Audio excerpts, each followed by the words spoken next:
Tadi kan habis nonton Itiba di Pascal. Sekarang aku mau ngomongin tentang Itiba tadi. Tapi sebelumnya aku mau banget ceritain hari ini yang menurut aku kayak wow banget. Pertama, kemarin tuh aku nggak tahu kenapa nggak bisa tidur banget. Akhirnya aku tidur tuh jam 5 pagi. Tidur kan? Aku bangun jam setengah 8. Aku tahu kalau hari ini itu aku bakal datang ke Itiba. Tapi yang seingat aku adalah aku mesen tiket buat yang sesi malam, bukan sesi pagi. Pas bangun tidur tuh aku pengen ngecek kan, kayak udah ada grupnya belum ya? Ini gimana ya buat nanti malam? Pas lihat di email, lah kenapa tiketnya yang pagi? Aku lihat lagi, aku ngecek lagi kan, nyakinin kedua kalinya. Beneran ini mah dapet tiketnya pagi jam 9. Itu aku setengah 8, belum mandi, belum milih baju, belum ngapa-ngapain. Akhirnya buru-buru lah. Udah siap-siap. Akhirnya jam 8 lewat 10 berangkat. Dia berangkat kan. Dia berangkat sampai sana. Jam 9 lebih 6-8 gitu. Pokoknya langsung masuk. Itu udah artisnya langsung pada nyanyi gitu. Kan lokasi Itiba tuh di Pascal. Di Pascal tuh parkirannya nontonin semua kan. Nah, di depan motor aku nih ada ibu-ibu. Ibu ini kan lagi nge-scan tiketnya. Aku gak ngerti sih gimana prosedurnya, tapi kata si yang jaganya harus nunggu 2-3 menit. Nah, si ibunya udah kayak, kok lama banget ya pak, kok lama banget ya pak. Akhirnya aku kayak, udah dibayarin aja. Akhirnya aku tap kartu aku kan buat ngebukain buat punya si ibu. Nah, yang aku nggak tahu adalah kalau kita udah ngetap kartu itu tuh berarti tuh ya udah sekali satu paket gitu, kita ngetap di awal sama di akhir itu buat satu perjalanan, satu kali parkir. Jadi kartu aku udah nggak bisa pakai lagi. Terus aku bilang ke bapaknya, bapak tadi kartu aku udah dipakai buat yang ibu itu. Oh ya dipakai ya neng. Yaudah ke sebelah sana aja, sebelah kanan. Nah aku ke sebelah kanan kan. Di sebelah kanan itu, di sebelahnya lagi tuh ada bapak-bapak yang kayak ngamuk-ngamuk. Dia kayak, ini kok nggak bisa sih, kenapa sih ini bukannya mempermudah malah jadi susah. Bapak-bapak gitu udah agak tua. Terus kata yang lainnya, bapak baru pertama kali kesini. Iya saya baru pertama kali, ini jadi susah, begini-gini lah. Teriak-teriak kayak, kata ada beberapa bapak-bapak gitu, ya jangan teriak-teriak pak, tinggal pinjem aja. Tadi juga bapak itu ada yang pinjem tuh kayak orang lain. Gimana? Ya ngomong pak, ngomong. Punya ribut lah. Terus si satpam yang tadi itu tuh nanya aku, neng kartunya masih ada saldo nggak? Aku bilang masih ada pak, pinjem ya. Iya pak, aku pinjemin lah buat ke si bapak yang marah-marah tadi. Jadi pinjemin. Nah aku masih ngantri kan itu ya buat bayar parkir. Pas giliran aku jadi tap kartunya nggak bisa. Aku bilang, bapak ini kartu aku udah dipakai 2 kali sama ibu-ibu tadi sama bapak-bapak. Gimana dong pak? Oh dipakai neng. Akhirnya, oh kalau gitu tunai aja neng ini mah. Akhirnya tunai lah. Aku bayar udah kan Pascal udah selesai. Jalan ke kosan aku tuh kan nyebrang. Aku mau kosannya nyebrang. Udah mau nyebrang dong. Motornya mati. Aku nyalain 1, 2, 3 kali, 4 kali nggak nyala-nyala. Oke, nengok aduh manggilin siapa ya. Terus aku udah lihat ada bapak-bapak gitu kan lagi ngotak-ngatik motor juga. Oke, tolong, aku udah minta pak sambil nyoba nyalain motor. Pas udah pak motornya nyala, nggak jadi. Langsung bawa aja motornya. Nggak nyampe. Sekarang cerita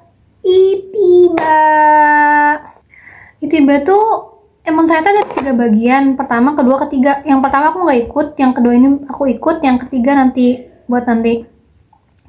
Yang pertama tuh reconnect, yang kedua tuh disconnect, yang ketiga tuh end chapter gitu. Nah yang kedua ini yang tadi aku datang itu konsepnya menurut aku menarik banget karena dia teater musikal gitu, bukan cuma yang kayak nyampein materi. Buat aku yang suka musikal gitu itu seru sih, menyenangkan banget.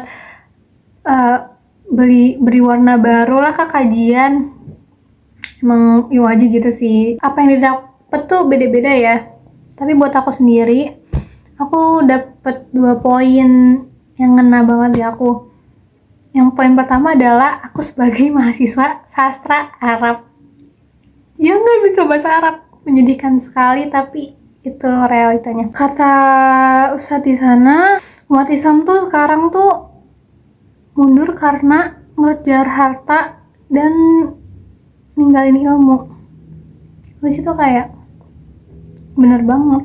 Dan yang bikin aku kayak ngerasa sebagai mahasiswa sastra Arab nampar banget adalah harusnya aku dengan kebisaan bahasa Arabku bisa lebih ngertiin Al-Quran dengan lebih baik. Aku punya akses bacaan ke bahasa-bahasa Arab. Aku bisa ngulik-ngulik bahasa Arab, kitab-kitab berbahasa Arab, karena aku punya kan dasarnya itu. Seharusnya. Tapi aku ngerasa, aku kuliah tidak untuk itu. Aku kuliah tidak memikirkan bahwa bahasa Arab ini tuh bisa aku pakai untuk umat. Bahasa Arab ini bisa aku pakai buat ngulik-ngulik kitab-kitab yang udah ulama-ulama terdahulu tulis. Bahasa Arab ini nggak bisa aku pakai buat ngertiin Al-Quran. Yang pada akhirnya adalah aku belajar ini benar-benar cuma buat lulus doang. Nah kayak sayang banget Fania, sayang banget. Poin yang kedua adalah, kan Ustadz tuh bilang kita udah hilang ikatan sama Rasulullah gitu loh, kayak udah nggak terikat lagi sama Rasulullah SAW. Dan aku relate banget. Dulu aku tuh pernah di titik yang kayak ngefans banget sama Rasulullah, yang kayak tiap hari tuh suka baca-bacain ceritanya, aku baca ceritanya suka nangis, baca-baca sirahnya karena emang seseru itu. Aku bener-bener yang kayak nyari keseharian Rasulullah tuh gimana, aku pengen banget ngikutin. Sampai di tahap aku tuh pernah nulisin plan aku meninggal sama usianya sama pas Rasulullah SAW meninggal, kayak segitunya. Tapi ya itu dulu. Sekarang aku ngerasa kayak iya ya, aku udah nggak punya rasa itu lagi. Aku nggak punya rasa kayak rasa sayang segitunya sama Rasulullah gitu. Apa ya yang bikin itu hilang? Berkaitan dengan Rasulullah juga, aku juga tampar banget kayak Rasulullah malu nggak ya, Rasulullah sedih nggak ya ngeliat aku yang kayak gini gitu. Umatnya pasti jauh banget dari harapan beliau.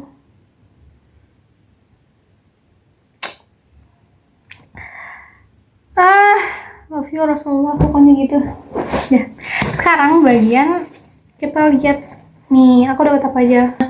Seperti ini, tadi tuh ini dipakai gitu buat nyambut sultan gitu deh pokoknya. Oh iya, di sana juga kita kayak main roleplayan gitu, kayak saat ini kalian menjadi ini, saat ini kalian menjadi ini. Ini adalah notebook, ada stiker, ada ini K8 sama ini ada koran-koranan. Wow, ini ada timeline sejarah Al-Quds. Oh ya, di sana juga yang diserukannya adalah kebangkitan umat Islam yang dimulai dari pembebasan Al-Quds. Kita sampaikan bahwa kita berharap banget bahwa apa yang kita lakukan itu menjadi bagian, meskipun kecil kita nggak peduli, tapi kita berharap banget ini menjadi bagian daripada pembebasan Baitul Maqdis. Karena apa yang kita kemudian sampai di depan itu benar-benar kita serius. Kita pengen agar kebangkitan Islam itu dimulai daripada Baitul Maqdis. Satu yang bikin aku terharu adalah, Masya Allah banget yang ngaji ini, se-effort itu buat dakwah. mau kayak keren banget. Aku belum bisa, aku pengen banget bisa. Kayak yang ngaji tuh ada aja inovasinya. Biar orang-orang pada mau lebih tentang Islam. Pengen juga berkarya untuk Islam, untuk umat gitu. Sekian untuk hari ini. Kalau kalian ada kesempatan buat ikut tiba, ikut aja, seru. Bye. Kami pamit. Dadah. Welcome to our